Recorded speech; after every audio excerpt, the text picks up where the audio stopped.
Magandang gabi po. Sa mga magulang, bantayang mabuti ang mga anak lalo na kung sasabak sila sa pangangaroling. Sa Maynila, isang batang 6 na taong gulang ang dinukot umano habang nangangaroling kasama ang iba pang bata. Ang sospek na kuna ng CCTV habang kasama ang bata. Nakatutok si Trisha Zafra, exclusive. Pasado alas 6 nitong Biyernes, nakuna ng CCTV ang 3 batang ito na magkakasama sa Cristobal Street, Barangay 441, Sampaloc, Maynila.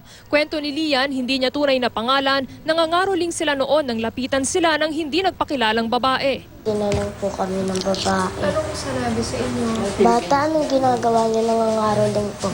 Tapos, magkakapatid ba kayong 3? Hindi po.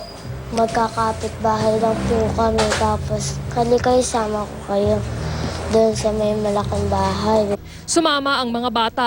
Nakunan pa sila ng CCTV na tumawid sa panulukan ng Vicente Cruz at Sobriedad.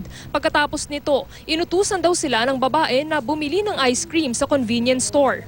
Sabi ng babae, boy, iwan ka muna sa akin dito. Silang dalawa muna.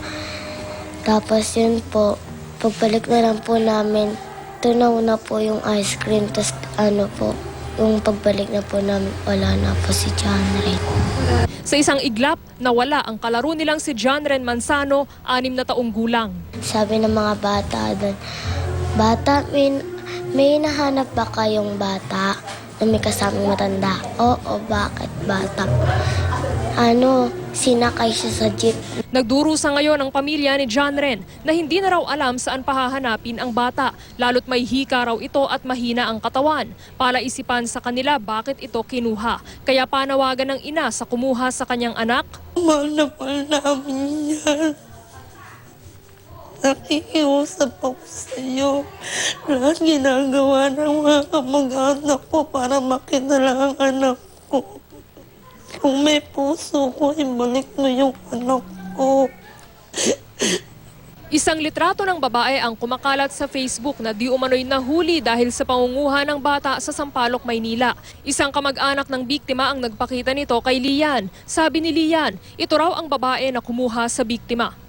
Siya po yung babaeng kumuha. Ayon sa mga naka-duty na pulis sa Station 4 ngayong hapon, wala silang natatandaang ganitong babaeng nahuli. Ayon kay Police Inspector Rogelio Hugyad, beberipikahin ng pulisya ang impormasyong ito sa kanilang follow-up investigation. Trisha Zafra, nakatutok 24 oras.